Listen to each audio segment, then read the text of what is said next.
Hello students, let's read the question. If omega is the complex cube root of unity, then the value of omega plus omega की power 1 plus 2 plus 3 by 8 plus 9 by 32 plus 27 by 128 plus dash dash infinity तक. इसका ये option होगा -1, B1, C minus I, D I. ठीक है.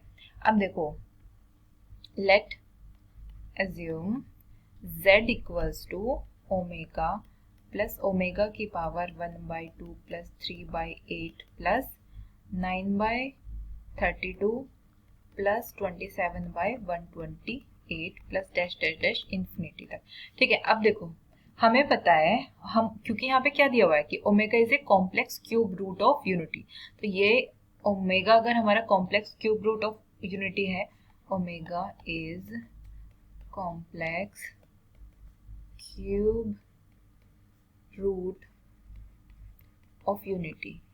तो इसका क्या मतलब है? इसका मतलब है कि 1 plus omega square equals to 0. इसको हम इक्वेशन फर्स्ट बोल देंगे. एंड ओमेगा की पावर 3 इक्वल्स टू 1, इसको इक्वेशन सेकंड बोल देंगे. जब ओमेगा एक complex cube root of unity होता है तो हम ये हमारे पास ये दो वैल्यूज होती हैं. ठीक है. सो यही हमारा क्या हो जाएगा कि कॉन्सेप्ट हो जाएगा. अब आगे देखो, आगे क्या बोला हुआ है इसमें. ठीक है.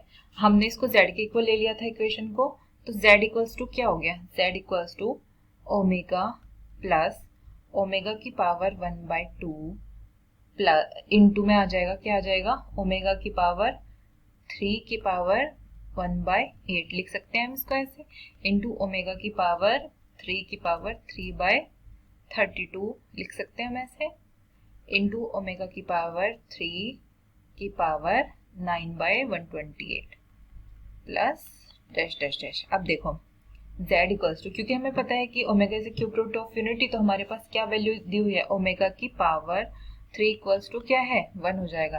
तो ये वैल्यू हम रख देंगे. अच्छा, अब इस वैल्यू को हम पुट करते हैं, तो z इक्वल्स टू क्या आ गया? z equals to omega plus omega की पावर 1/2 इंटू 1 की पावर 1/8 इंटू 1 की पावर 3/32 इंटू 32 इंटू 1 की power 9/128 plus dash dash dash infinity तक. अब देखो, यहाँ पे 1 की पावर कुछ भी कर लो, हमेशा 1 ही होती है. तो हमारे पास z की वैल्यू क्या आ गई? z equals to omega plus omega की पावर 1/2. ठीक है. अब हम आगे चलते हैं. देखो, ओमेगा की वैल्यू हमें ये भी पता है. ओमेगा की वैल्यू क्या होती है? 1/2 माइनस आयोटा अंडर रूट 3/2. ये किसकी वैल्यू होती है? ओमेगा की वैल्यू होती है. ठीक है, वी नो, है ना. अब देखो, ओमेगा स्क्वायर की वैल्यू क्या होती है? 1/2 प्लस आयोटा अंडर रूट 3/2. ये भी हमें पता है किसकी वैल्यू होती है? ओमेगा स्क्वायर की वैल्यू होती है. अब देखो, अब हम क्या करते हैं, ओमेगा में ना क्या कर लेता है, स्क्वायर रूट कर लेते हैं बोथ साइड का. ये ओमेगा दिया हुआ है ना.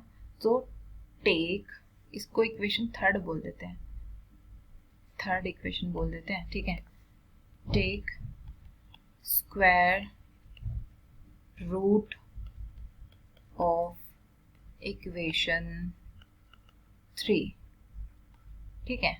इसके स्क्वायर रूट कर लेते हैं दोनों साइड, तो क्या हो जाएगा? स्क्वायर रूट करने के बाद ये अंडर रूट में आ जाएगा, equals to under root 1/2 minus iota under root 3/2. ठीक है.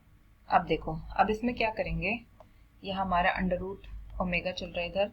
अब इसमें ऊपर नीचे मल्टीप्लाई करेंगे हम 1/2 माइनस आयोटा अंडर रूट 3/2 की मल्टीप्लाई हम कर लेंगे 1/2 minus iota under root 3/2 plus वाली वैल्यू से ऊपर नीचे इसकी मल्टीप्लाई, नीचे डिवाइड करेंगे और ऊपर क्या करेंगे? मल्टीप्लाई कर लेंगे.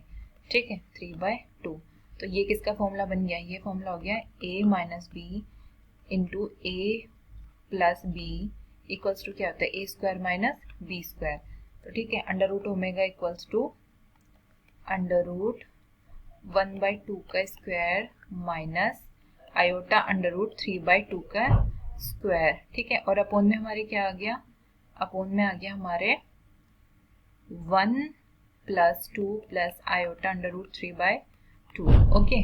अब चलते हैं, हमें पता है आई स्क्वायर की वैल्यू कितना होता है, I square equals to -1, then under root iota under omega equals to under root 1/4 minus 1 ये 4 हो जाएगा यहाँ से, और ये जब आई स्क्वायर को खोलेंगे तो क्या हो जाएगा, प्लस हो जाएगा, अंडर रूट 3/4 हो जाएगा, एंड यहाँ पे अपोन में क्या हो जाएगा 1/2 प्लस आयोटा अंडर रूट 3/2, ये एज इट इज रहेगा।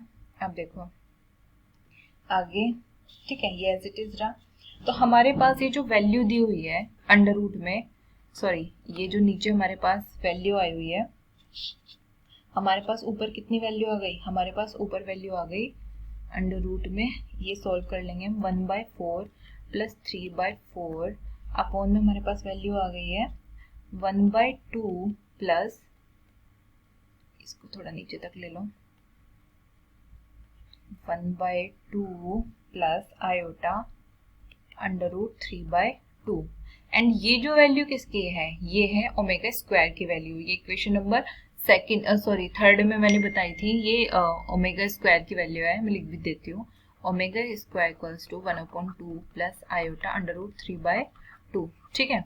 अब देखो ये ऊपर क्या हो गया, ये ऊपर हो गया 1/1, ठीक है, और यहाँ पे क्या हो गया, यहाँ पे आ गया ओमेगा स्क्वायर, तो under root omega equals to हमारा क्या आ गया 1 सॉरी ये यहाँ पे आ जाएगा 1, और यहाँ पे आ जाएगा हमारा ओमेगा स्क्वायर, ठीक है, तो 1/ओमेगा आ गया, अंडर रूट ओमेगा की वैल्यू कितनी आ गई 1/ओमेगा, ठीक है। अब आगे देखो, इसको हम ऐसे भी बोल सकते हैं, इसको अगर हम सोल्व करना चाहें तो दूसरे तरीके से भी कर सकते हैं। देखो under root omega equals to, under root omega के इक्वल मैंने लिया है under root omega into omega square upon omega square, तो ये क्या बन जाएगा यहाँ से ओमेगा की क्यूब अपॉन ओमेगा स्क्वायर, और हमें पता है ओमेगा की क्यूब की वैल्यू कितनी होती है 1, तो ये कितना हो गया 1 अंडर रूट ओमेगा स्क्वायर, तो यहाँ से क्या आ गया 1/ओमेगा। आप इसे ऐसे भी कर सकते हैं, ठीक है।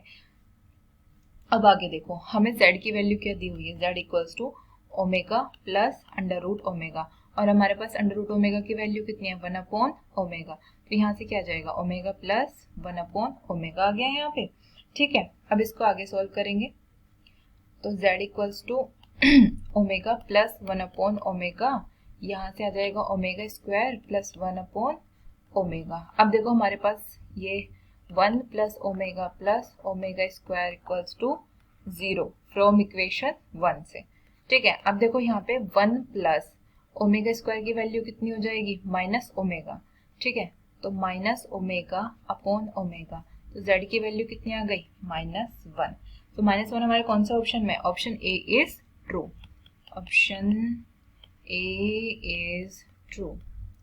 Hope you will understand, thank you.